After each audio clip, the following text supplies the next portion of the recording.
esa lámina que estamos presentando, ¿verdad? Ese básicamente es un frotis de un paciente que presenta lo que es la enfermedad conocida con el nombre de paludismo o malaria, ¿verdad? Paludismo o malaria. Y es lo que el de laboratorio, como les digo, observaría y les reportaría a ustedes básicamente los estadios que estaría observando para realizar lo que es el diagnóstico.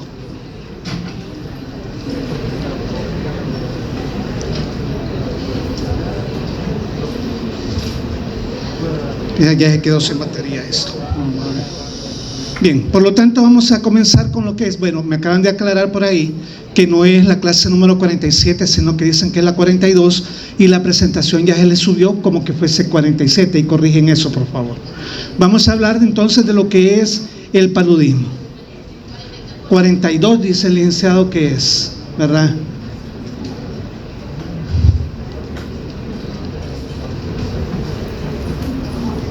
Aquí tienen lo que son los objetivos, donde básicamente estudiaríamos lo que es el ciclo de vida del agente causal del paludismo y el cuadro clínico que esto ocasiona, así como también lo que son la patogénesis de la enfermedad.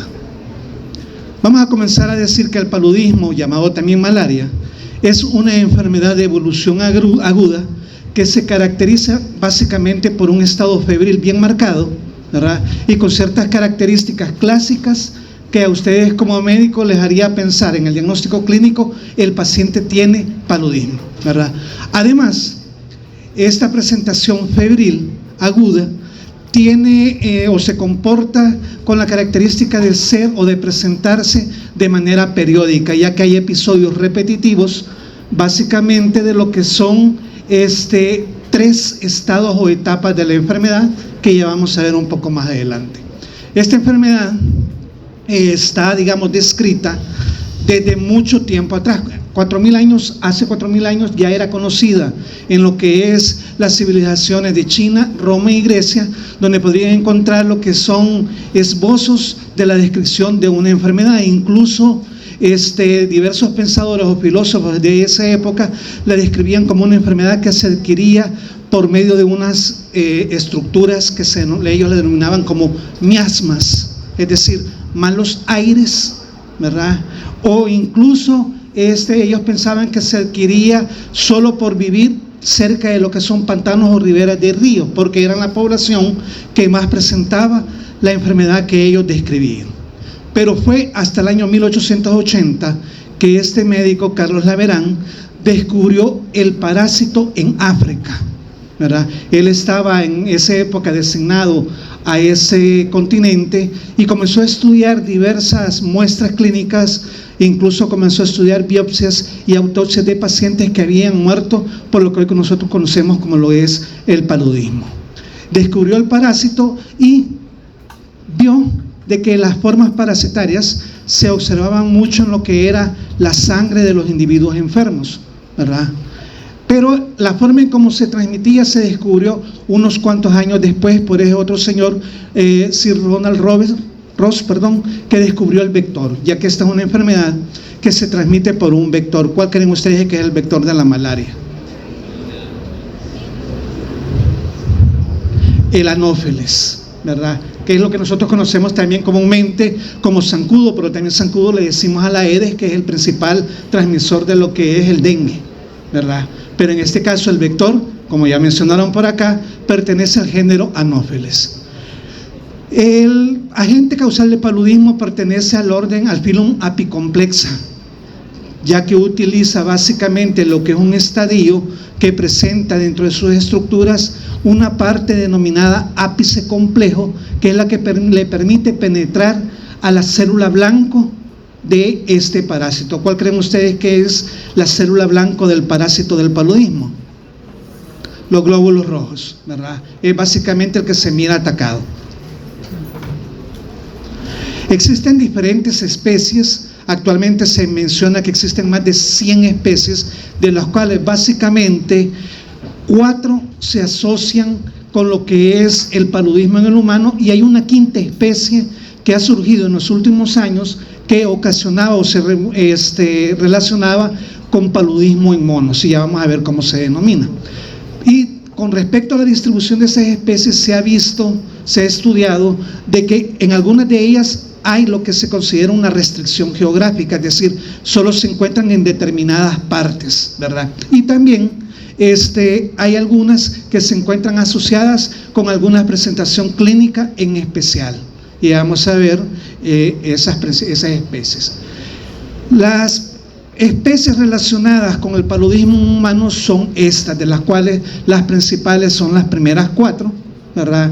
Y en nuestra área, incluso aquí en América, por decirlo así, sobresalen o eran o son, digamos, presentes lo que son el Plasmodium vivax y el Plasmodium falciparum, ¿verdad? Y en otras latitudes, como en Asia, podríamos encontrar lo que es el Plasmodium ovale, y en África también podríamos encontrar zonas geográficas donde encontramos lo que es el Plasmodium malariae, ¿verdad? Cada una de ellas, si ustedes se fijan, están asociadas con un tipo de enfermedad en particular, que aunque es paludismo, aunque es malaria, por las características clínicas, por la presentación del cuadro clínico que esto ocasiona, así recibe el nombre del paludismo que estas ocasionan, ¿verdad? Tenemos, por ejemplo, que el Plasmodium vivax se ha asociado al denominado paludismo terciano benigno, ¿verdad?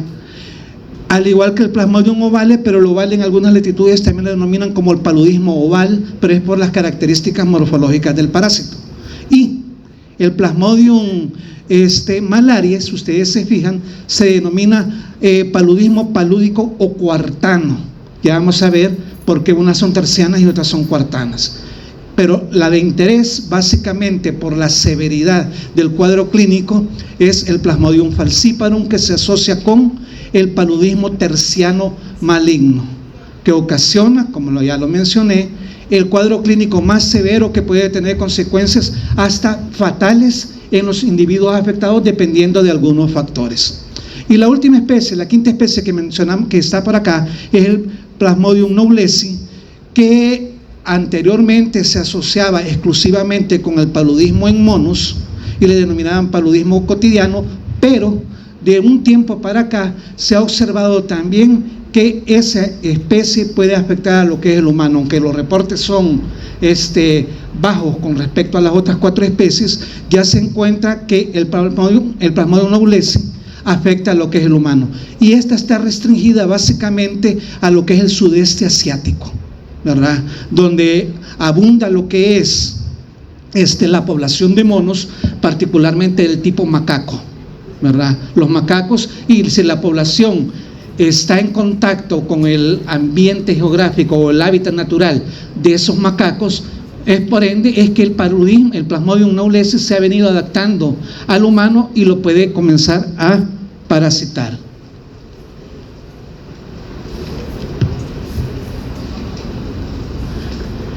¿Qué estamos viendo acá?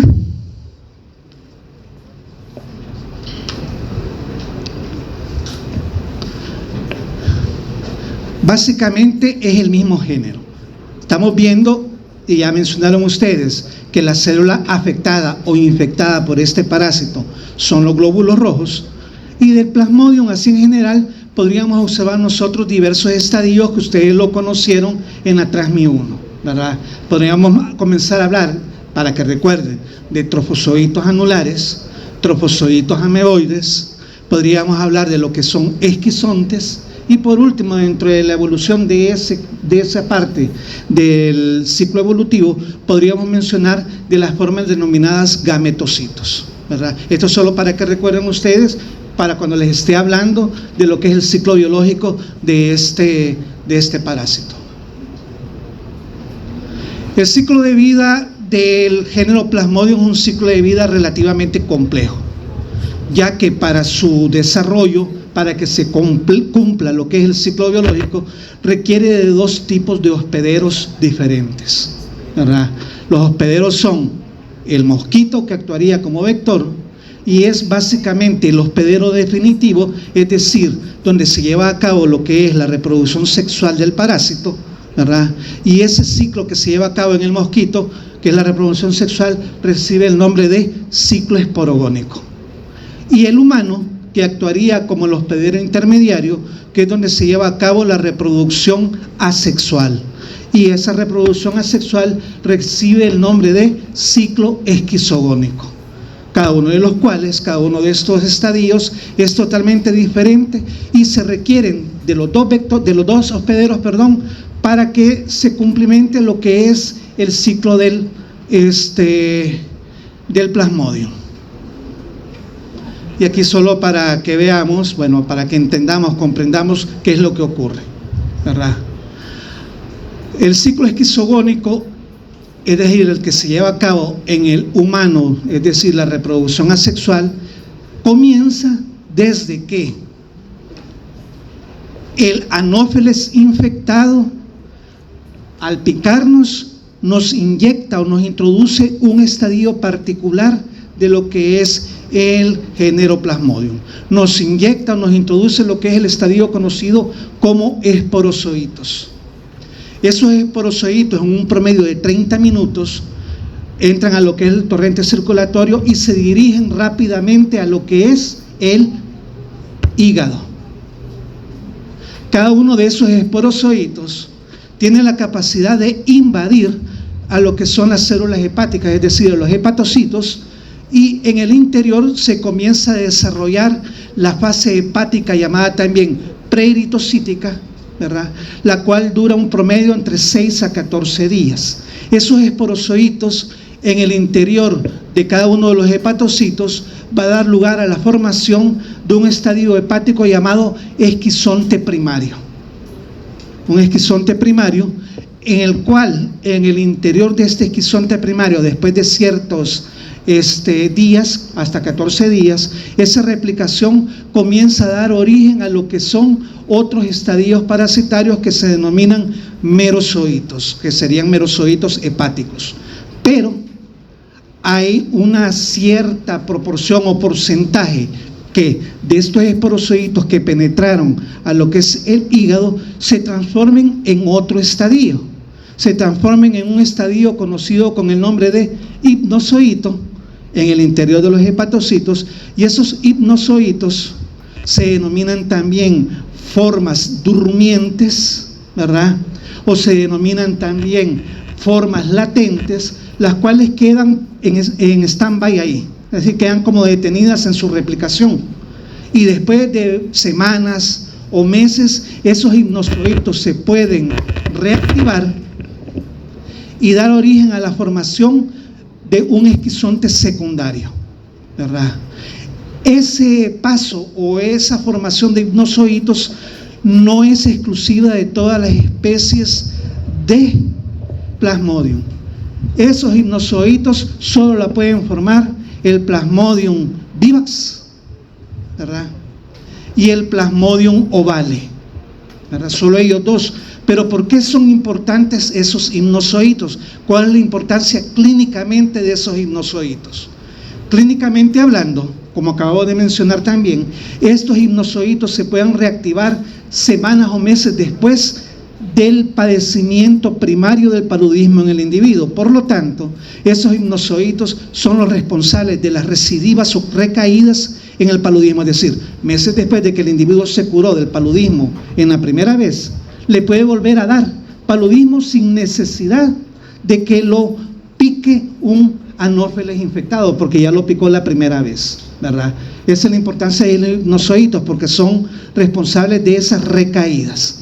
Pero bueno, independientemente de ello, si se fijan, en ambas situaciones se va a dar la formación de lo que son esquizontes primarios o secundarios que provienen de la reactivación de los hipnozoitos, y al final cada uno de esos, a partir de cada uno de esos ciclos hepáticos preeritrocíticos se pueden liberar hasta 30.000 merozoitos del hígado, ¿verdad? Se pueden liberar 30.000 hipnozoitos del hígado, y al liberarse estos salen a circulación sanguínea. ¿Y qué es lo que van a buscar? Van a ir a buscar invadir lo que son glóbulos rojos, ¿verdad? Imagínense, por cada hepatocito infectado libera hasta 30.000 merozoitos, o sea que implica que se pueden infectar 30.000 glóbulos rojos con cada liberación de esos merozoitos hepáticos, ¿verdad? Y en el interior de esos glóbulos rojos, bueno, esos merozoitos tienen la capacidad, por medio del ápice complejo, de irse a pegar a lo que es la membrana superficial del glóbulo rojo y penetrarlos.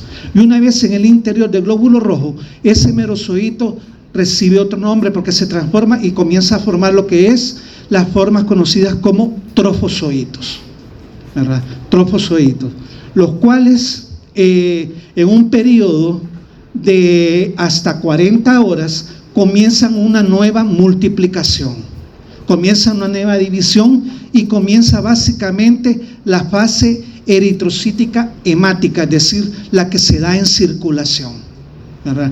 ¿Qué es lo que ocurre acá? Este trofozoito comienza a alimentarse de la hemoglobina que está en el interior del glóbulo rojo, ¿verdad?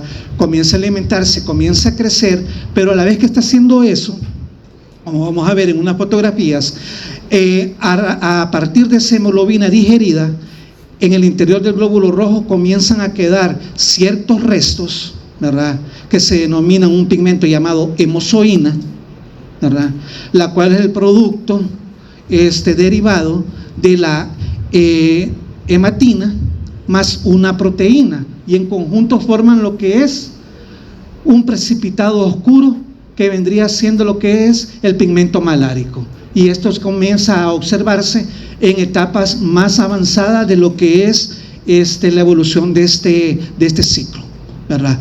Este trofozoito, si ustedes se fijan acá, comienza a aumentar de tamaño, pierde esa forma fina que tenía al inicio. Ustedes recordarán de la Trasmi 1 que les dijeron que los trofozoitos jóvenes se denominaban formas anulares porque parecían anillos por la forma que tenían, pero conforme comienzan a aumentar de tamaño, esa forma fina se pierde y, si ustedes se fijan, comienza a dar lugar a una forma un poco más gruesa en la cual el citoplasma se hace más denso, comienza a perder esa forma anular y da origen a lo que es el trofozoito maduro, llamado también trofozoito ameboide, ¿verdad? Este trofozoito ameboide, conforme sigue su evolución, sigue avanzando también en los estadios. El núcleo de ese trofozoito ameboide puede comenzar a fragmentarse, a partirse en pedacitos y comenzar a dar origen al siguiente estadio, que es un esquizonte. Si ustedes se fijan de acá, que solo tenía un núcleo, acá ya se comienzan a observar varios puntos de cromatina o núcleos, y cada uno de esos puntos de cromatina se rodea de su propio citoplasma, ¿verdad?, dando origen a lo que son los esquizontes jóvenes, y sigue la división de esas masas nucleares hasta llegar a lo que es un estadio de un esquizonte maduro. Cada una de esas divisiones de estas puntas que nosotros vemos acá, al final de ese ciclo eritrocítico hemático, comienza a formar lo que son merozoitos. Cada una de estas divisiones al final son merozoitos. Y el número de divisiones que tienen al final de ese ciclo eritrocítico, con base a ellos se clasifican en qué especie de Plasmodium es, ¿verdad? Fíjense bien, una vez se transforma en lo que es esquizonte maduro, ese esquizonte maduro tiene la capacidad, como estamos viendo aquí en el esquema, de romper el glóbulo rojo y se liberan esos merozoitos. ¿Y qué van a ir a hacer esos merozoitos liberados de esa fase eritrocítica? ¿Qué creen que va a hacer? Van a ir a invadir nuevos glóbulos rojos. Pero esto se puede repetir una y otra vez, pero el 10% de esos merozoitos que se están formando en el interior del glóbulo rojo, el 10% tienen la capacidad de transformarse en gametocitos, ¿verdad? Y si ustedes se fijan, los gametocitos de Vivax, Ovale y Malaria tienen una forma básicamente esférica o redondeada, y los de Plasmodium falciparum tienen una forma alargada, ¿verdad? Que en los libros lo describen como que fueran media luna. Nosotros le decimos como que fuera gametocitos en forma de banano. Y esos estadios básicamente dan inicio a lo que es la reproducción sexual del parásito, ¿verdad? Por el ciclo sexual o la reproducción sexual del parásito, ¿a dónde se lleva a cabo? en el mosquito, ¿verdad?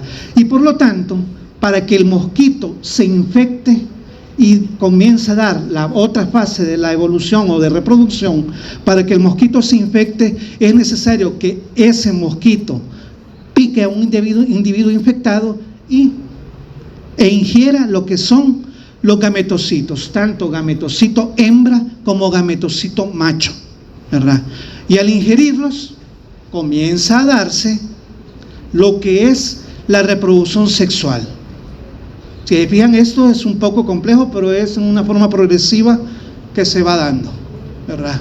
Y aquí está la forma, un esquema de cómo es que cada merozoito puede invadir a lo que es el glóbulo rojo. Fíjense bien, con esta parte de acá, esa parte más angosta, se pega o se adhiere a la membrana del glóbulo rojo, pero por medio de receptores especiales, no que solo se llega a pegar por pegarse. Se da lo que es una etapa de reconocimiento de receptores, y al pegarse, fíjense bien lo que se forma, ¿verdad? Se comienzan a formar lo que son vacuolas parasitófaras en el interior de lo que es el glóbulo rojo, y en esa vacuola parasitófara es donde se lleva a cabo la reproducción asexual que vimos anteriormente. Pero estábamos hablando ya que el mosquito, para infectarse, tiene que ingerir tanto el macrogametocito como el microgametocito, que provienen de un humano que ya padeció o que está padeciendo un ciclo de paludismo. ¿Y qué ocurre una vez ingiere estas dos células, la célula macho y la célula hembra? Ocurren dos cosas. La célula macho, es decir, el microgametocito, sufre una transformación y se comienza a formar lo que son flagelos. Se dice que es una etapa de exflagelación. Generalmente de cada macho surge lo que son 8 gametos. Ya no se llaman micro o macrogametocitos, sino que aquí ya se forman los gametos, ¿verdad? Un gameto macho que es flagelado, y el gameto hembra tiende a hacerse redondo, ¿verdad? Tiende a hacerse redondo. ¿Y qué es lo que ocurre posteriormente? Cada una de estas formas flageladas que se originan de lo que es el gameto macho tiene la capacidad de ir a fecundar al gameto hembra, y al darse la fecundación forma lo que es un cigoto o huevo, ¿verdad? Un cigoto o huevo. Ese cigoto comienza a sufrir lo que es una transformación, ¿verdad? Se transforma en lo que es un estadio conocido como oocineto, o también conocido como ooquineto, el cual es móvil, ¿verdad? Y tiene la capacidad de atravesar lo que es el intestino y el estómago del vector, y forma lo que es un ooquiste. El ooquiste en el interior forma lo que son esporozoitos, ¿verdad? Esos esporozoitos tienen la capacidad de atravesar el estómago del vector y llegar a lo que es el hemocele del insecto vector y migrar a lo que es las glándulas salivales. Este periodo, esta evolución tarda en lo que es el vector de 8 a 14 días, ¿verdad? En 8 a 14 días ese zancudo ya es infectante, y básicamente es lo que necesitaría para que le vuelva a dar hambre e ir a picar a lo que es un humano. Pero estos esporozoitos, al llegar a las células o a las glándulas salivales del vector, es un punto muy crucial, porque es a partir de ahí donde el vector le inyecta a un nuevo humano las etapas infectantes para el humano, que son los esporozoitos, ¿verdad?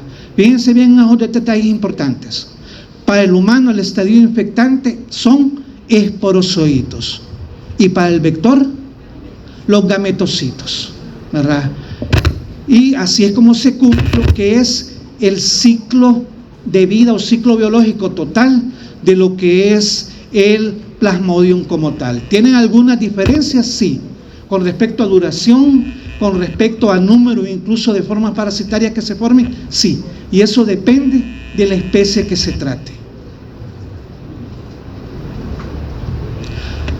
Y aquí tenemos un cuadrito donde se especifican algunos detalles importantes de lo que es el ciclo biológico que acabamos de ver.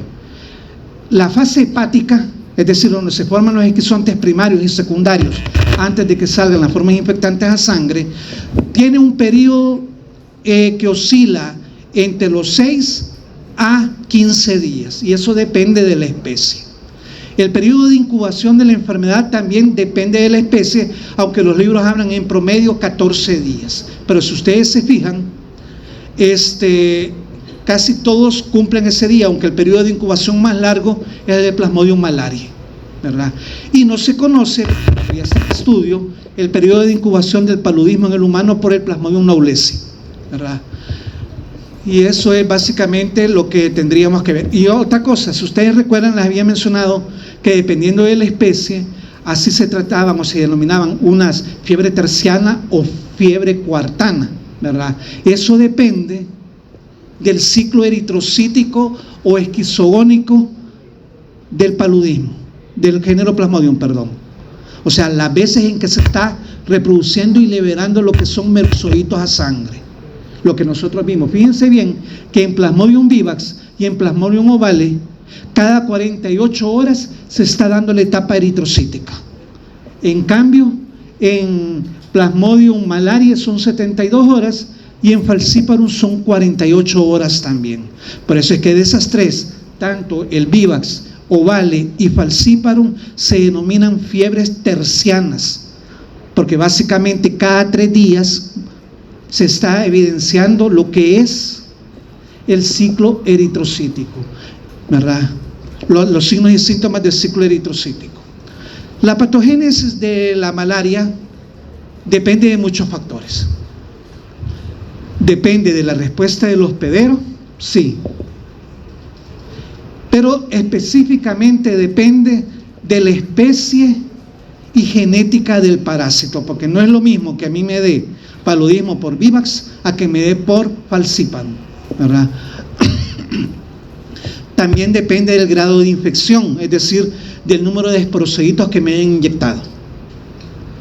Así como también si existe una coinfección con otros microorganismos, principalmente con el HIV.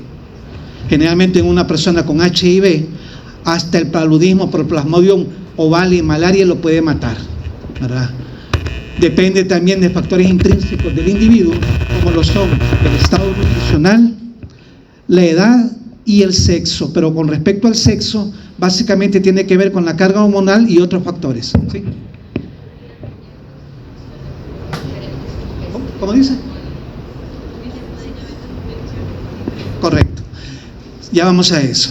Y fíjense bien que esto es importante para que se establezca el grado de cómo se va a manifestar la enfermedad. Y respondiendo a la pregunta de su compañera, sí puede haber infecciones por 2 especies al mismo tiempo, ¿verdad? Se ha observado en África principalmente por las condiciones de vida, y en ese caso se denomina Plasmodium mixto o combinado.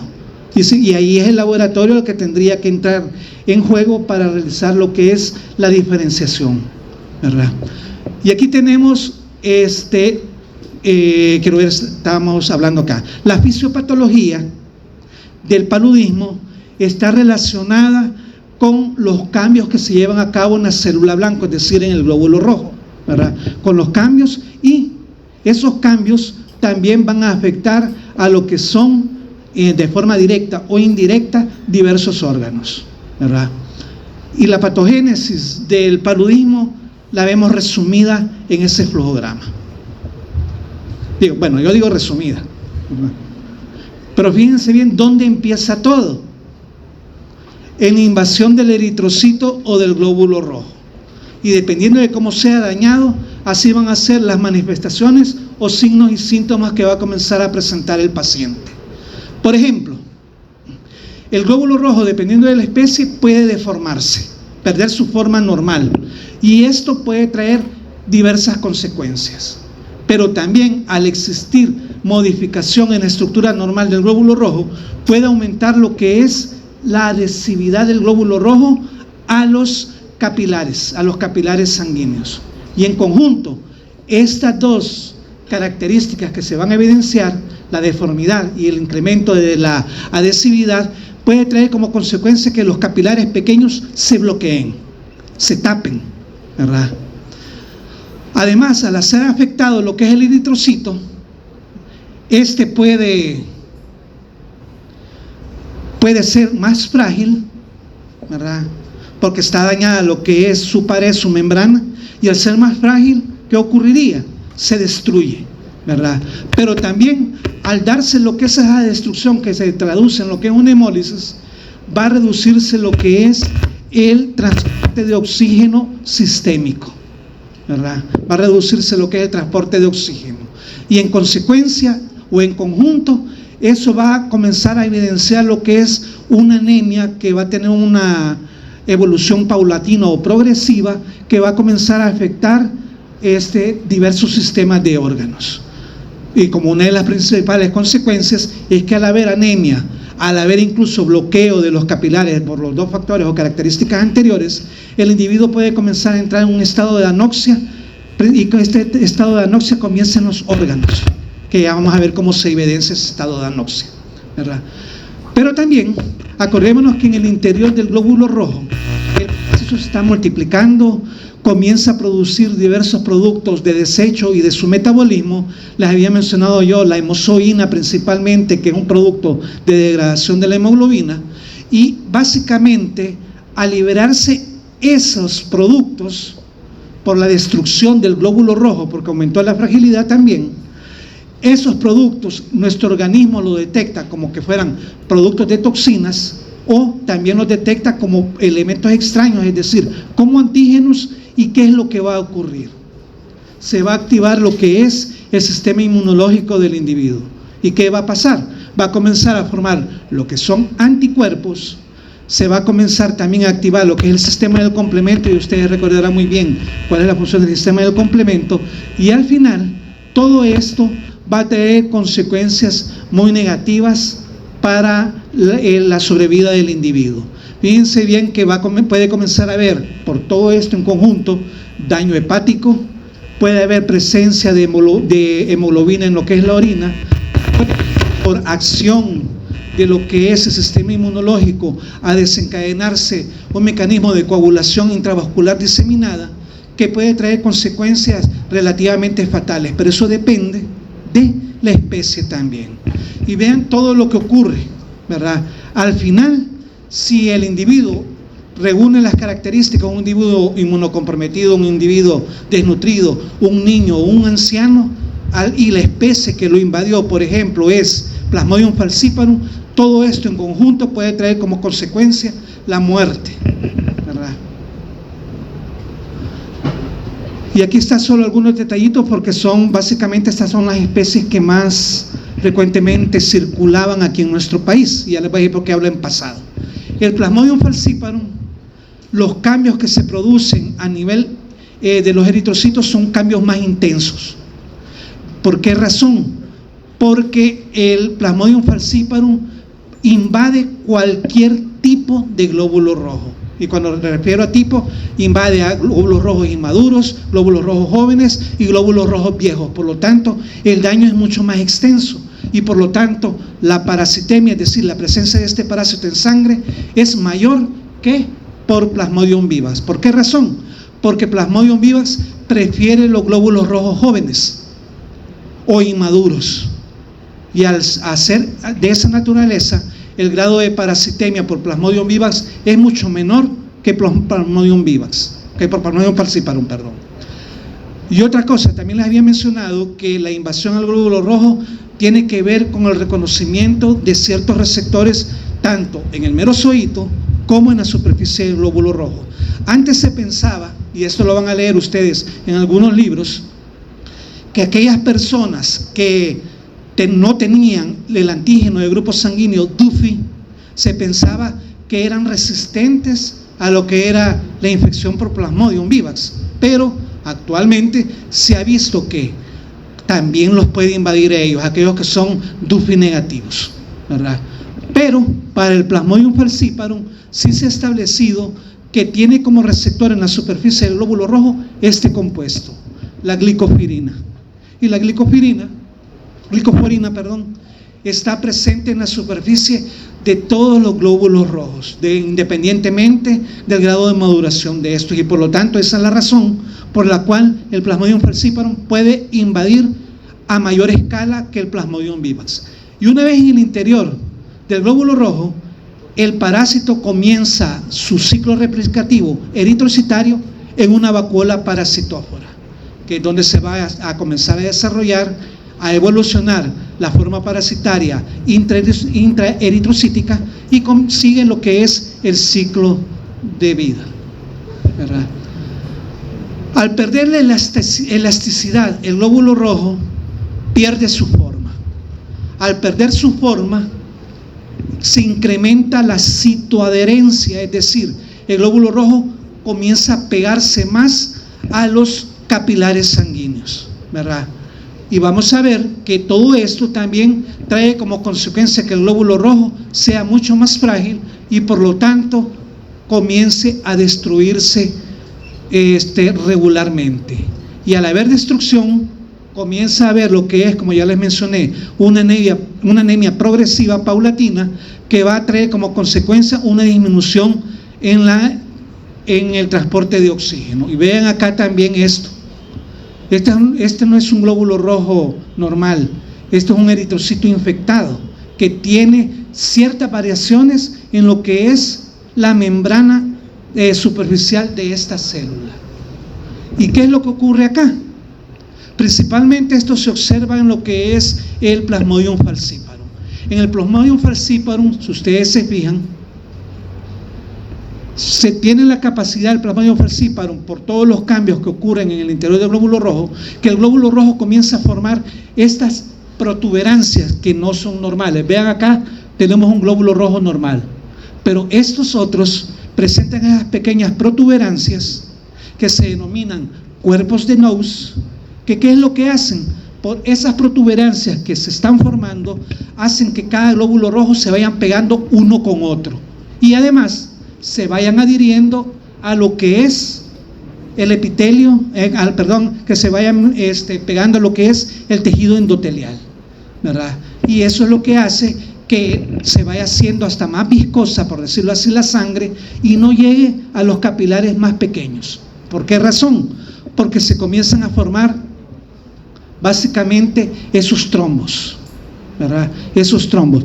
Y esto es particularmente mucho más grave a nivel de pulmón, ¿verdad? Que cuando comienzan a taponarse los capilares pulmonares, el paciente puede comenzar a manifestar edema pulmonar, puede manifestarse también a lo que es nivel de cerebro, porque vamos a ver más adelante que una de las complicaciones es la malaria cerebral, ¿verdad? Y pueden darse a cualquier otro nivel, pero fíjense ustedes bien, ¿verdad?, que existe un sistema bien complejo de proteínas superficiales, tanto del parásito como a nivel endotelial. Y básicamente, como les digo, esta es una de las principales complicaciones, o esto es lo que da origen a las principales complicaciones de la fiebre falcípara. Vean acá, aquí tenemos un cuerpo de Knox y eso hace que entre un eritrocito y otro comiencen a pegarse, y al comenzarse a pegar se detiene lo que es la libre circulación de los glóbulos rojos, ¿verdad? El tráfico sanguíneo comienza a disminuirse por esta adherencia, ¿verdad?, hasta llegar a un momento en que se tapona todo el torrente circulatorio y es lo que da origen a lo que es la anoxia. Como habíamos mencionado también, al final del ciclo de reproducción esquizogónico, ¿verdad?, se rompe lo que es el glóbulo rojo y libera lo que son, ¿qué es lo que libera del glóbulo rojo? Los merozoitos, ¿verdad? Los merozoitos. Pero al final de cada ciclo eritrocítico, no solo se libera el parásito, se liberan lo que son productos solubles, principalmente lo que son glucoproteínas, que actúan básicamente como antígenos, ¿verdad?, como antígenos, y esa liberación de glucoproteínas estimula lo que es la activación de macrófagos, y los macrófagos, ustedes recordarán muy bien, son de las principales células que tienen que ver con la respuesta inmune, activando tanto los procesos inflamatorios como activando también lo que es la respuesta inmune adquirida, es decir, la producción de anticuerpos, trayéndolo como consecuencia complicaciones inmunológicas, ¿verdad?, y producción, por ejemplo, de estas dos citocinas, el factor de necrosis tumoral alfa y la interleucina 1, que son los que estimulan el estado febril del paciente, y básicamente la fiebre es lo que daría pauta o lo indicio de que podría ser paludismo lo que tiene el paciente, pero siempre y cuando cumpla ciertas características. Se va a dar lo que es la estimulación del linfocito T, que va a liberar o va a producir lo que es interferón gamma, y el interferón gamma va a desencadenar cambios hematológicos que se caracteriza por presentar propiedades similares a lo que es una anemia de tipo autoinmune, con la consiguiente destrucción adicional de glóbulos rojos. Existe también una sobreexpresión en el endotelio vascular de este tipo de receptores, del ICANN1, y al traer o al incrementarse la expresión de esos receptores, eso permite que los glóbulos rojos se vayan agregando, se vayan deteniendo más en los endotelios vasculares. Cuando se desencadena por todo esto lo que es el paludismo cerebral, en el paciente comienzan a surgir un estado de hipoxia que puede conllevar a lo que es el coma y al final muerte. Bueno, la presentación ya se les subió, que conste. Al darse a cabo o llevarse a cabo lo que es la hemólisis, ¿verdad?, como ya hemos mencionado, se va a presentar una anemia que, dependiendo de la especie, así va a ser la gravedad de la anemia, y que va a ser de forma paulatina que se va a presentar, pero al haber destrucción de glóbulos rojos hay anoxia, y esto es particularmente importante a nivel orgánico, ¿verdad?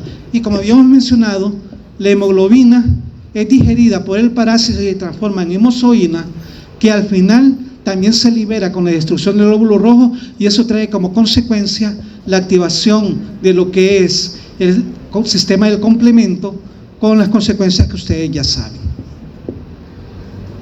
El bloqueo capilar, es decir, que se vaya taponando los capilares, también tiene consecuencias muy importantes. Se comienzan a formar trombos eritrocitarios, es decir, tapones formados casi exclusivamente por lo que son glóbulos rojos, y esto, dependiendo de a qué nivel sea este trombo, va a traer cambios como un estado anóxico en el individuo, y eso, al no haber llegada de oxígeno a niveles tisulares, va a traer daño a nivel tisular.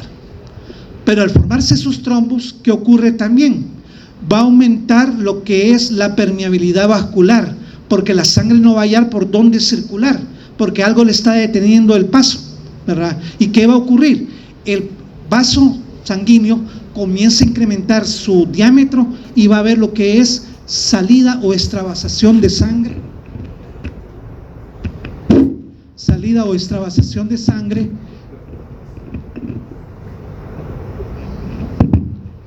Y eso es particularmente importante a nivel del cerebro, ¿verdad? Y como también está afectado, si recuerdan el flujograma anterior que habíamos visto, lo que es la función hepática, esto puede traer como consecuencia también lo que es daños o anomalías en los factores de coagulación, ¿verdad? Y eso puede traer como consecuencia que a nivel tisular existan hemorragias por deficiencia en los factores hepáticos. El cuadro clínico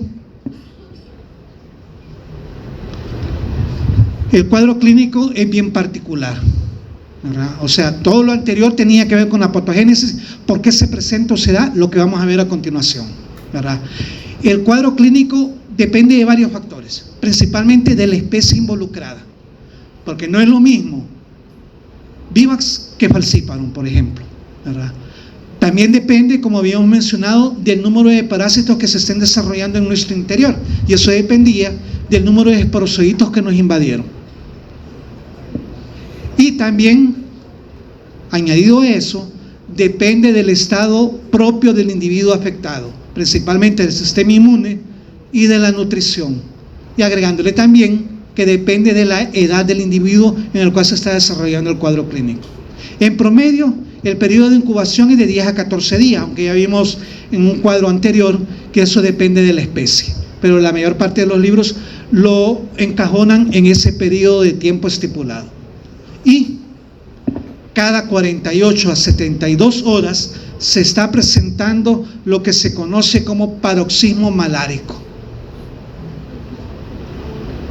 Paroxismo malárico, es decir, las etapas o los signos y síntomas que evidencian el paludismo en el individuo afectado, ¿verdad? En la malaria aguda, porque también aquí vamos a dividir la malaria dependiendo de la evolución, ¿verdad? La vamos a dividir en algunas etapas. En la malaria aguda, el periodo de incubación comprende desde el ciclo peritrocítico que se lleva a cabo en el hígado, ¿verdad?, hasta el inicio de los llamados síntomas premonitorios, es decir, que algo le está ocurriendo al paciente, ¿verdad? Pero el inicio, que se conoce como prodromo, es bien vago, o sea, no le dice a ustedes, este paciente tiene paludismo, porque los síntomas premonitorios son que el paciente comienza a evidenciar cefalea, lumbalgia, puede haber mialgias, e incluso el paciente puede evidenciar lo que es un estado de anorexia y puede presentar también lo que es vómito. Pero todo eso en conjunto no les dice a ustedes esto es paludismo, ¿verdad? El inicio es insidioso, es decir, como que le va a dar algo o no le va a dar algo, y dura por lo general una semana, ¿verdad? ¿Y qué es lo que caracteriza al paludismo? Lo que ya habíamos mencionado, el paroxismo, que tienen como característica primordial es que esa etapa o esas fases de paroxismo son periódicos, es decir, se están repitiendo cada cierto tiempo. Y vamos a ver que el paroxismo malárico pasa por 3 etapas bien definidas. Cuando ya le comienza el estado, por decir así, propio del paludismo, la primera etapa es una etapa de escalofrío. El paciente presenta un frío intenso, tan intenso que el paciente comienza a temblar. Tan intenso que el paciente comienza a temblar. Y esa sensación,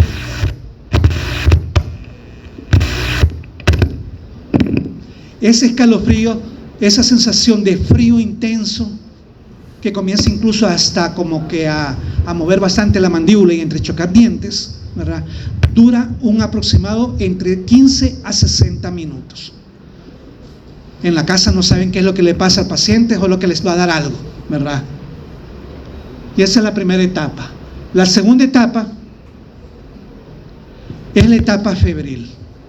Poco a poco el paciente comienza a evidenciar fiebre que llega a ser intensa.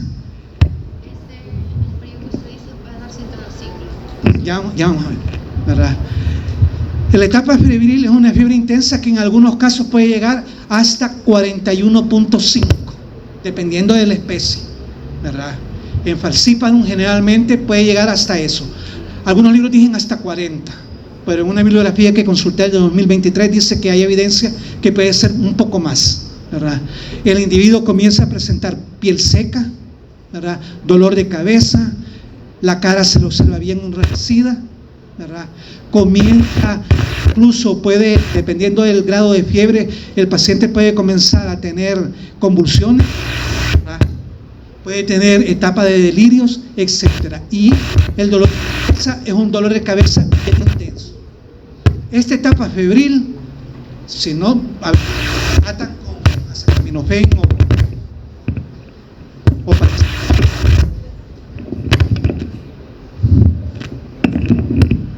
puede durar hasta 3 a 6 horas. Cada una de estas etapas es continua. Primero escalofrío, después fiebre, ¿verdad? Y esta etapa dura de 3 a 6 horas. De 3 a 6 horas está con esa fiebre bien intensa. Luego viene la etapa de sudoración, ¿verdad? La etapa de sudoración en la cual la sudoración es bien intensa, bien profusa.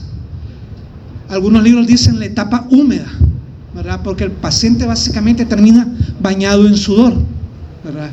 Aquí hay una declinación paulatina de la fiebre. El paciente se presenta exhausto, con dolores musculares, el paciente se presenta débil, ¿verdad?, con sueño, y esa etapa de sudoración que puede llevar a una deshidratación, porque imagínense estar sudando dura de 2 a 4 horas, ¿verdad?, puede comenzar a remitir, ¿verdad? Después de esto se da la remisión de los signos y síntomas, ¿verdad? Y vamos a ver cómo ocurre eso. Fíjense bien: escalofrío, fiebre, sudoración. Y luego viene la etapa de remisión, en la cual los signos y síntomas comienzan a desaparecer. Y vean acá, este cuadrito está en la parasitosis de Botero. Vean ustedes el comportamiento. Esas líneas rojas evidencian lo que es la etapa febril, ¿verdad? Vean en el caso de Plasmodium vivax y cómo es que se produce, ¿verdad? El paciente comenzó con los signos y síntomas y hay un pico febril. Después comienza a decaer y después de cierto tiempo, ¿cuánto tiempo les dije yo que dura la fiebre terciana? 48 horas.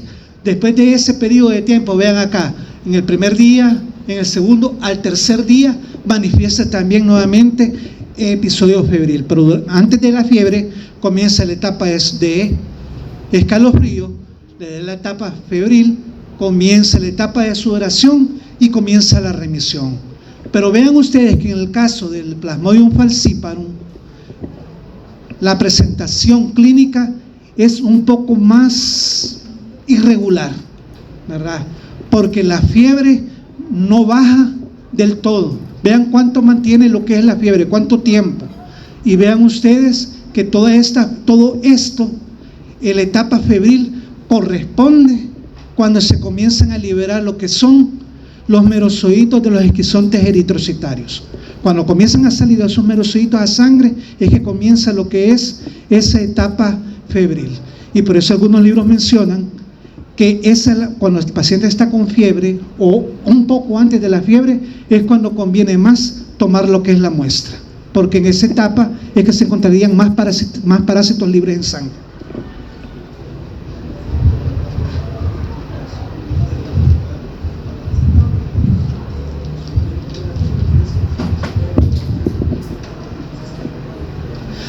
Fíjense bien de que dependiendo del comportamiento, es decir, cada cuánto le da la fiebre, ustedes pueden comenzar a sospechar, ¿verdad? Dependiendo. Si dijo, por ejemplo, hoy tuvo fiebre y pasado mañana vuelve a tener fiebre, aquí en nuestro medio, geográficamente hablando, podría ser Plasmodium vivax, ¿verdad? Pero hoy tuvo fiebre, no le terminó de bajar, o sea, siempre mantuvo un estado febril un poco menor después de cierto tiempo y a las 48 horas le vuelve a dar, podría ser falciparum. O sea, ya también depende del comportamiento de la fiebre, ¿verdad? También depende. Y otra cosa que tienen que tomar en cuenta es, para armar la historia clínica, si el paciente migró a una etapa donde están otras especies de paludismo, ¿verdad? Esa es la malaria crónica, aguda, que cursa por esos 3 periodos clínicos, por decirlo así: escalofrío, fiebre, sudoración, ¿verdad? Y eso se puede repetir 2, 3, hasta 4 veces durante el curso de la enfermedad, ¿verdad? Eso está estipulado de esa manera, pero en algunos pacientes, por diversas circunstancias, la malaria se puede transformar en una enfermedad de tipo crónica, ¿verdad? Donde los signos y síntomas son similares a los de la etapa inicial, pero existe un mayor compromiso orgánico y por lo tanto el daño es mucho mayor, ¿verdad? Cuando tiende a la cronicidad, el daño es más extenso y el paciente va a estar más complicado. Aquí hay una hepatoesplenomegalia bien marcada, en la cual puede haber incluso hasta rotura del vaso, ¿verdad? Por hemorragias severas que puedan haber a ese nivel. Se podría considerar benigna, dependiendo de la especie, ¿verdad?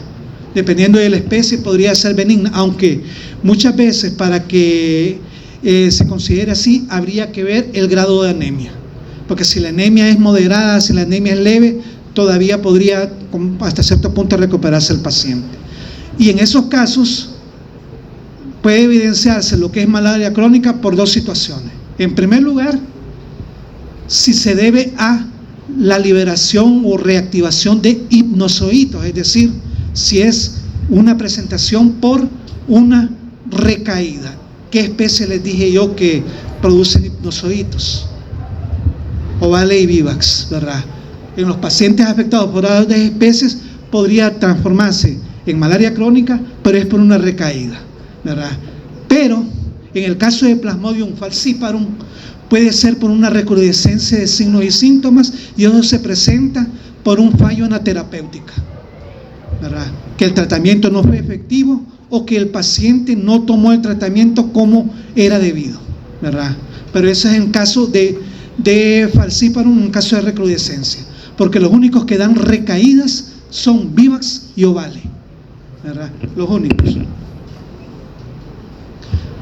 Un caso particular, o hay que mencionar que es aparte, es la malaria durante el embarazo, ¿verdad? La malaria durante el embarazo es mucho más grave en aquellas mujeres que nunca han padecido malaria, es decir, que no tienen anticuerpos, y sobre todo también en aquellas mujeres durante su primer embarazo.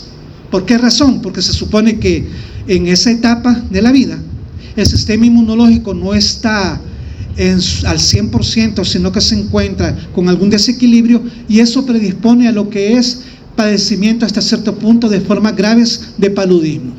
La mortalidad en esos casos en el feto es mucho mayor, ¿verdad? En el caso de una mujer que presenta estas características, y también puede haber muerte de la madre. Ahí depende también de lo que es la especie. Generalmente aquí, ¿qué es lo que ocurre? Un secuestro de la placenta. ¿Por qué razón?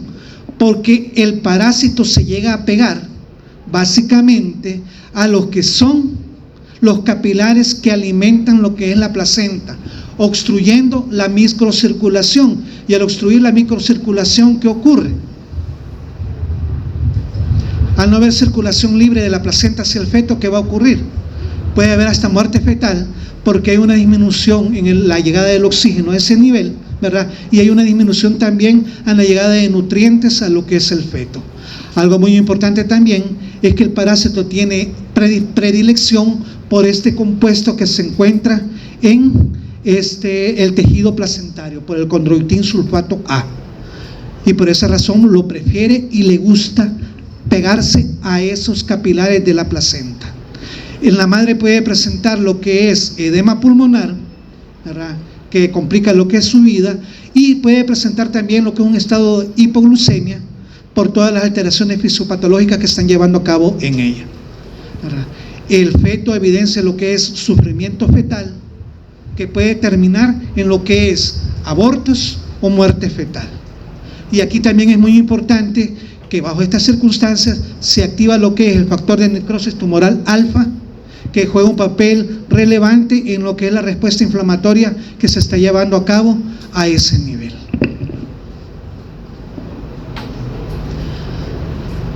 Pero hemos hablado de malaria en el embarazo.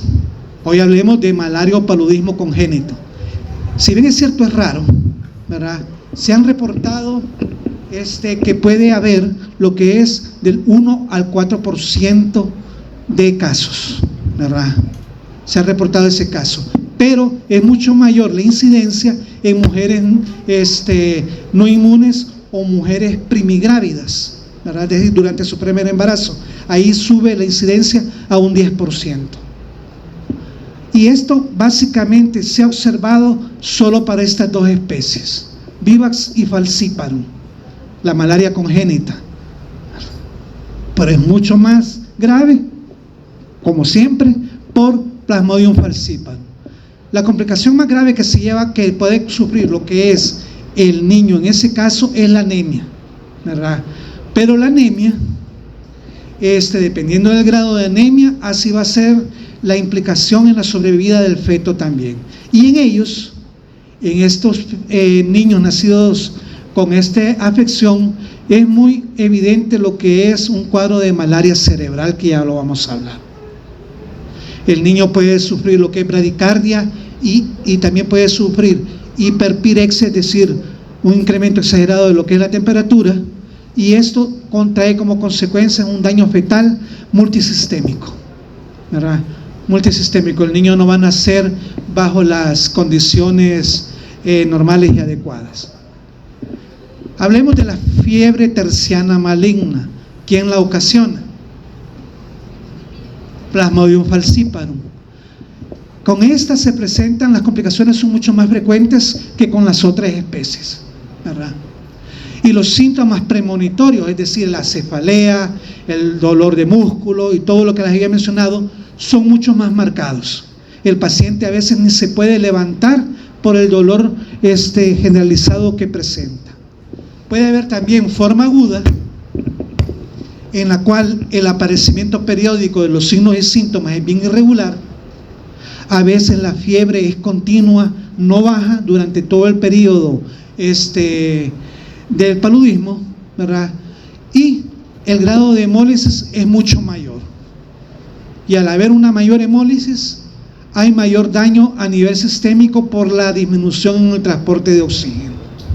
Puede haber ictericia, que puede ser moderada por la destrucción de los glóbulos rojos, y una hepatoesplenomegalia mucho más marcada que en el cuadro anterior.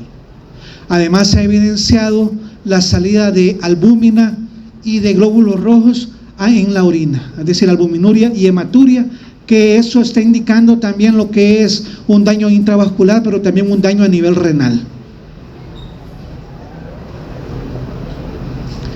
Pero existe lo que es, bueno, acabamos de hablar de la forma aguda de la fiebre terciana maligna, pero existe una forma severa y complicada, ¿verdad?, de las cuales la presentación más frecuente es la malaria cerebral. La malaria cerebral se manifiesta de diversas maneras. El paciente puede presentar lo que son convulsiones, puede presentar lo que son un síndrome de delirio, puede presentar lo que es arreflexia, puede presentar inmovilidad, y al final puede entrar en un estado de coma y puede llegar a morir. Fíjense bien, a los pacientes que le da la malaria cerebral, el 80% de los casos culmina en muerte, ¿verdad? Y en este caso se comienza a manifestar como una encefalopatía aguda difusa. Vean acá lo que está evidenciando este esquema. Aquí tenemos un cerebro normal con los espacios y la circulación normal, pero cuando comienza a darse lo que es el desarrollo del plasmodium a ese nivel, comienza a surgir lo que es un edema, ¿verdad?, con salida extravascular de sangre, y comienza a darse lo que es una congestión cerebral. Y debido a esto son la gran variedad de signos y síntomas que se presentan en estos individuos afectados. Y aquí tenemos un cerebro, ¿verdad?, donde ustedes ven que se observan bastantes manchas cafés y un punteado oscuro a nivel del cerebro. Eso evidencia la presencia de pigmento malárico a ese nivel. Y todas aquellas vísceras que son afectadas o donde se está reproduciendo lo que es el parásito presentan casi el mismo efecto, ¿verdad? Esas manchas negras u oscuras que evidencian lo que es el depósito de ese pigmento malárico, que es producto del metabolismo del parásito. A nivel renal puede haber evidencia de una insuficiencia renal aguda. ¿Es reversible? En las etapas iniciales sí, basta con hidratación, ¿verdad? El paciente comienza a evidenciar esos signos y síntomas de insuficiencia renal, y con una buena hidratación aparentemente puede comenzar a sanar. Pero si no se trata lo que es el origen de esa insuficiencia renal, puede haber una progresión hasta un cuadro de glomerulonefritis con inflamación del glómerulo renal, y esto va a conllevar a lo que es degeneración de los túbulos renales, ¿verdad? Y el paciente puede entrar en un estado de disminución en la producción de orina, una oliguria, o puede ser que al final ya no produzca orina, es decir, un estado de anuria, ¿verdad? Y todo esto puede traer como consecuencias ya una insuficiencia renal permanente, que ya se requiera otro tipo de tratamiento. Y una presentación clínica que es poco frecuente y se observa particularmente a nivel de África es esta: la fiebre biliosa hemoglobinúrica. En algunos libros la pueden encontrar con el nombre de fiebre de orinas negras, ¿verdad? ¿Y a qué se debe esto? Y aquí tenemos una bolsa donde hay una orina, fíjense bien, una orina bien oscura, ¿verdad? Realmente no se sabe a ciencia cierta cuál es la causa real de ese estado. Se cree que puede deberse a una reacción de hipersensibilidad, es decir, básicamente es una respuesta inmunológica, ¿verdad? Y esto evidencia una hemólisis intravascular aguda con la salida de sangre a nivel del glómerulo renal, y también se ha observado en pacientes que tienen problemas en la coagulación intravascular y con edema pulmonar. Y al final, en esta muestra de orina, los hallazgos son hemoglobinuria bien elevada, hematuria bien marcada, ¿verdad? Y todo eso evidencia una lesión renal aguda bien marcada también, ¿verdad? Pero esta es una de las complicaciones más raras, pero bien característico.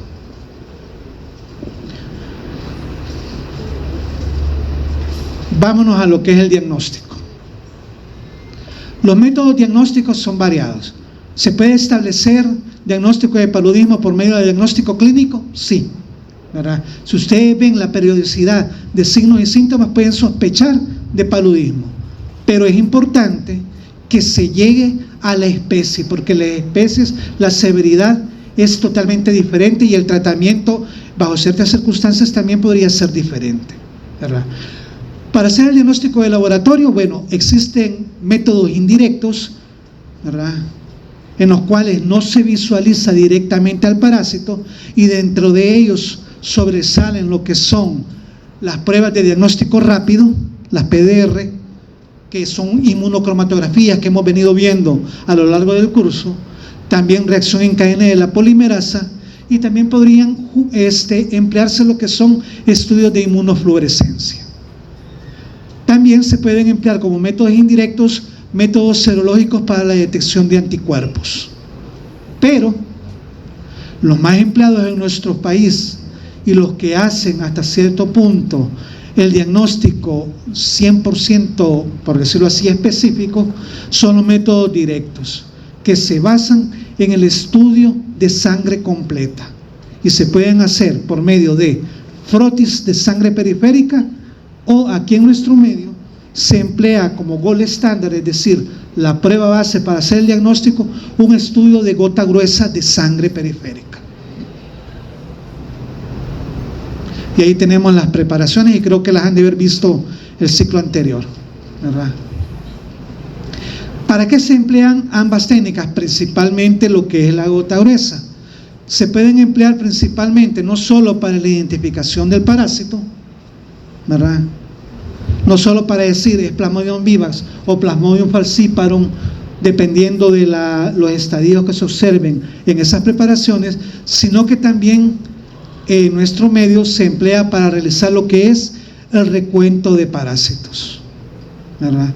¿Y para qué me sirve a mí hacer un conteo de las formas parasitarias? Me sirve para establecer el grado de infección o intensidad parasitaria, porque eso se correlaciona también con el daño que se está produciendo en el individuo afectado. También me permite evidenciar lo que es la evolución del paciente, porque en las etapas tempranas de paludismo generalmente solo se observan los estadios primarios o jóvenes del parásito. Ya en las etapas un poco más avanzadas, en sangre se pueden observar lo que son las formas sexuadas, es decir, los gametocitos, ¿verdad?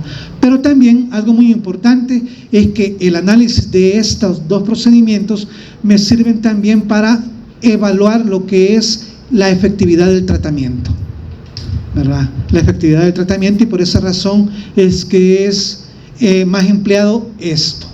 Y aquí tenemos los diversos hallazgos que podemos tener en un frotis de sangre, porque aquí estamos viendo lo que son glóbulos rojos, ¿verdad? Estamos viendo glóbulos rojos, y si se fijan, no en todos los glóbulos rojos se observan estas manchitas cafés. ¿Qué les dije yo que eran esas manchas oscuras? El pigmento malárico, que se deriva de lo que es la hemozoína, ¿verdad? Fíjense bien cómo se va dando la evolución. Vean aquí otros extendidos de sangre, ¿verdad? Allá tenemos un esquizonte, y aquí tenemos lo que es una gota gruesa, que básicamente es la que se emplea para el recuento de parásitos. ¿Qué es lo que no ven ahí que vieron en las anteriores?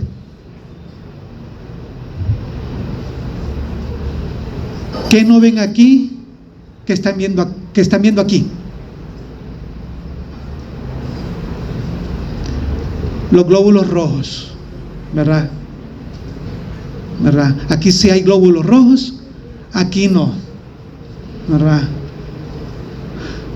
Pero este es de Vivax por los estadios que se presentan, y este es Plasmodium falciparum.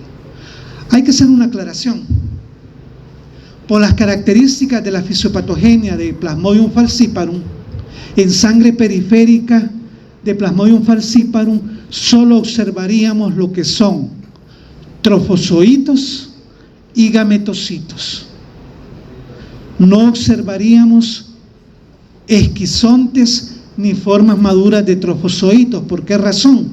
Porque ya durante ese periodo de evolución, estos glóbulos rojos se han ido pegando unos a otros y no se pueden liberar a sangre periférica, ¿verdad? Por eso en sangre periférica de Plasmodium falciparum que estamos viendo acá, solo observaríamos trofozoitos jóvenes y gametocitos. ¿En qué caso sí podríamos observar, por ejemplo, esquizontes?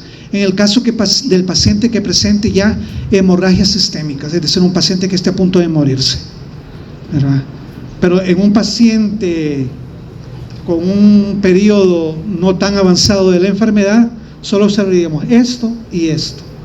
Y aquí tenemos una gota gruesa también, donde estamos observando estos gametocitos y estamos observando estos trofozoitos. Y aquí están, y esto creo que lo tienen en el manual. No sé si tienen este cuadro en el manual, el cuadro de características. Esto es solo para que vean ustedes que se tiene que observar no solo el parásito, sino que las características de cómo afecta el glóbulo rojo, porque acuérdense que les mencioné que dentro de la fisiopatología del paludismo también entra en juego lo que es el daño que ocasionan en los glóbulos rojos, porque por ejemplo Vivax, el glóbulo rojo se presenta con una forma diferente, se encuentra hipertrofiado, es decir, glóbulos rojos más grandes. En cambio, en Plasmodium falciparum, el glóbulo rojo es de tamaño normal. O sea, son detallitos que el de laboratorio va a ir viendo para ir sospechando también de quién se puede tratar. Y ahí están las características de cada uno de los estadios, que esto es lo que tiene que analizar el de laboratorio. Les dije yo también que se pueden hacer estudios de inmunofluorescencia, ¿verdad? Lastimosamente esto no está estandarizado y no se encuentra distribuido para que lo hagan todos los laboratorios, porque en primer lugar se necesita un microscopio especial, un microscopio de fluorescencia, pero el elemento, el fluorocromo que se emplea para esto básicamente es la naranja diacridina, que detecta básicamente lo que son los ácidos nucleicos del parásito, que es lo que estamos viendo acá. Esto solo me permite detectar, pero este estudio, las técnicas fluorescentes no se utilizan para realizar recuento parasitario, solo es para detección. Y por eso es que este tipo de procedimientos solo se ha quedado para laboratorios de investigación. ¿Se pueden hacer técnicas moleculares? Sí. Se han venido formulando diversos ensayos y se ha visto que la que podría tener, y digo, fíjense bien, podría tener mayor uso es una reacción en cadena de la polimerasa, la variante múltiple, que es una de las variantes que existe de este estudio molecular. Y esta detecta lo que es el ADN del genoma parasitario y puede detectar todas las especies del parásito. ¿Qué ventaja tiene? Su sensibilidad. Se ha logrado establecer que la sensibilidad de esta variante de PCR es del 100%, o sea, es sumamente sensible, ¿verdad? Pero, además de que es cara, tampoco está disponible para todos, ya que se ha logrado ver de que esta técnica logra detectar hasta 3 a 4 formas parasitarias por microlitro de sangre, o sea, necesita una cantidad bien pequeña. En cambio, el frotis y gota gruesa necesitan por lo menos 200 parásitos por microlitro de sangre para salir positivos. Imagínense, de 3 a 4, vean la diferencia, ¿verdad? Esta es una prueba en los ensayos que se realizaron que sí permite la cuantificación y también permite el control del tratamiento, pero todavía está en la estandarización y no se ha tirado para su uso rutinario. Vean acá, aquí tenemos la primera columna, es donde se establecieron los controles, y vean acá, de aquí para allá son las muestras, y vean aquellas que donde hay evidencia de esa, como que ha salido brillante, es donde se han detectado los parásitos. También se han estudiado, como les digo, las PDR, es decir, pruebas de diagnóstico rápido, así le denominan en parásito. Y estas tienen utilidad, sí. Básicamente tienen utilidad en estudios de campo o estudios epidemiológicos. Cuando hay campañas de diagnóstico, se empleaban este tipo de pruebas. Y hay básicamente estandarizadas dos. Una que detecta la proteína 2 rica en histidina, que es específica para Plasmodium falciparum, y aquí estamos viendo que aquí se ha detectado Plasmodium falciparum, y otra que detecta la lactato deshidrogenasa, que es común a todas las especies de Plasmodium. Acá básicamente tenemos una prueba de monocromatografía donde se coloca la muestra, se le agrega lo que es el buffer y tenemos la barrita control, y cada una de las barras trae qué es lo que detecta, ¿verdad? Sencilla, rápida, sí, pero no cuantifica, no controla el tratamiento. Básicamente, como les digo, se emplea o la empleaban para estudios epidemiológicos, ¿verdad? Hay pruebas complementarias, sí, pero que no son para el diagnóstico específico de este Plasmodium. Pueden mandarlos ustedes a hacer un hematócrito o determinación de hemoglobina. ¿Para qué? ¿Para qué mandarían a hacer esas dos pruebas? Para ver el grado de anemia, ¿verdad? Se ha logrado ver que disminuye drásticamente los valores de ellos en pacientes que tengan anemia, así como también la velocidad de eritrosedimentación, que es esto. También se puede mandar a hacer un estudio de leucograma, porque acordémonos que hay una respuesta inflamatoria y puede haber hasta cierto grado una leucocitosis moderada, y eso evidenciaría respuesta inflamatoria. Pueden mandar a hacer también análisis de líquido cefalorraquídeo, que análisis de las funciones hepáticas, de la función renal y las pruebas de la coagulación, para ver cómo están afectadas todos esos parámetros, ¿verdad? Pero estas son pruebas que indirectamente podrían orientar, pero a ver el daño que está produciendo lo que es el parásito, no a diagnosticar el parásito. La epidemiología, ya casi vamos terminando. Actualmente, por un estudio que se hizo en el 2022, se ha visto que a nivel mundial, en África se concentran el 94% de casos de malaria a nivel mundial, ¿verdad? Y aquí en América ha cambiado un poquito la cosa, porque antes del 2020 era Brasil el que llevaba la cabeza, pero hoy, por una pequeña diferencia, a nivel de América, el 28% lo tiene Venezuela y el 27% lo tiene Brasil, ¿verdad?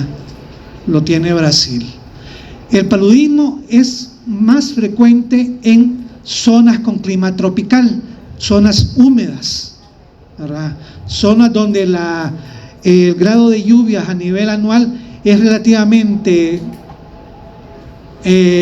moderado y que permite mantener en el ambiente lo que es el vector. La mayor parte de cuadros se reportan en el área rural de esas zonas que están viendo en ese mapa. La transmisión principalmente es vectorial, es decir, a través de un mosquito, pero se ha logrado demostrar que también puede haber transmisión por transfusión sanguínea, ¿verdad? Le pueden pasar una sangre contaminada o infectada a otro. Acordémonos los periodos de incubación. Puede ser que alguien llegó a donar y está en el periodo de incubación, pero ya había parásito en sangre, ¿verdad? Puede haber transmisión congénita, aunque ya vimos que es bien raro, y puede haber una transmisión accidental. ¿Accidental en qué forma? En los laboratorios. en aquellos laboratorios de investigación donde trabajan directamente con el parásito, que accidentalmente se inoculen el parásito. Y para la cadena epidemiológica de transmisión es importante este trío. Es necesario que exista una persona enferma que les sirva al vector de fuente de alimentación, pero también es importante que exista una persona susceptible. Si se rompe esa cadena de transmisión, se rompe el ciclo de transmisión de paludismo. ¿Y cuál creen ustedes que sería la principal medida que permitiría romper la cadena epidemiológica de paludismo? Eliminar el vector, porque susceptibles somos todos, ¿verdad? Susceptibles somos todos. En el 2022, como les mencionaba, y esto es de la OMS, alrededor del mundo había 249 millones de personas con paludismo, de las cuales el 94% estaban en África, y de ellas se murieron 608.000 personas, de las cuales la mayor parte, más del 70% de los casos, eran niños menores de 5 años de África, ¿verdad? ¿Y por qué tengo entre comillas esa fecha? Noviembre de 2020. Y se lo consultan, van a ver que hasta en periódicos de Estados Unidos, en el New York Times y todos esos, dieron esa noticia. La dieron en enero del 2021, ¿verdad? Pero en noviembre del 2020, la OPS y la OMS declararon al país libre de malaria. Eso implica que se había erradicado la malaria aquí en nuestro medio, ¿verdad? ¿Y por qué razón se llegó a esa conclusión? Porque desde el 2017 no se habían reportado casos autóctonos de malaria en nuestro país, es decir, malaria adquirida en nuestro país. Los casos que sí se reportaban provenían de turistas, de personas que venían a consultar de la zona fronteriza, principalmente allá en Chalatenango, en la fronteriza con Honduras, y en el puerto de Acajutla, que hubo un tiempo que hubo un foco, pero se logró demostrar que alguien de fuera del país había llevado el paludismo a esa zona e inmediatamente fue erradicado. O sea que los casos de malaria disminuyeron tan drásticamente, por la cual se nos declaró libre de ellos. Pero se sigue estudiando, porque periódicamente puede venir algún caso y ustedes tienen que estar sabedores de este tema. El vector son los mosquitos del género Anopheles, ¿verdad? Y las especies dependen de la zona geográfica. En nuestro medio es el Anopheles albimanus, particularmente la hembra. La hembra es la única hematófaga, como la mayor parte de los artrópodos hematófagos, ¿verdad? La hembra. Y esta vive o se reproduce en los márgenes de ríos y aguas estancadas, en las pilas, barriles, en los charcos que se forman en nuestra casa, en aquellas tapaderas que dejamos que se llenen de agua y que no limpiamos. Ahí puede producirse esto. Una de las razones por las cuales se cree que se erradicó en nuestro país, dicen que tiene que ver con el cambio climático. Han cambiado las condiciones del clima y eso ha ido disminuyendo poco a poco la población de Anopheles, no así la de Aedes, que es el transmisor del dengue, ¿verdad? ¿Y cuáles son las medidas de prevención y control? Ustedes las saben mejor que yo, y ahí las tienen. Limpiar los criaderos, limpiar donde se ponen los residuos de aguas, ¿verdad? Las canaletas de las calles y todo eso. Fumigar, utilizar barreras físicas como mosquitero en aquellas casas donde abundan los zancudos, ¿verdad? El tratamiento de enfermos, porque acordémonos que los enfermos son parte importante de la epidemiología de esta enfermedad. Y el uso de repelentes, ¿verdad?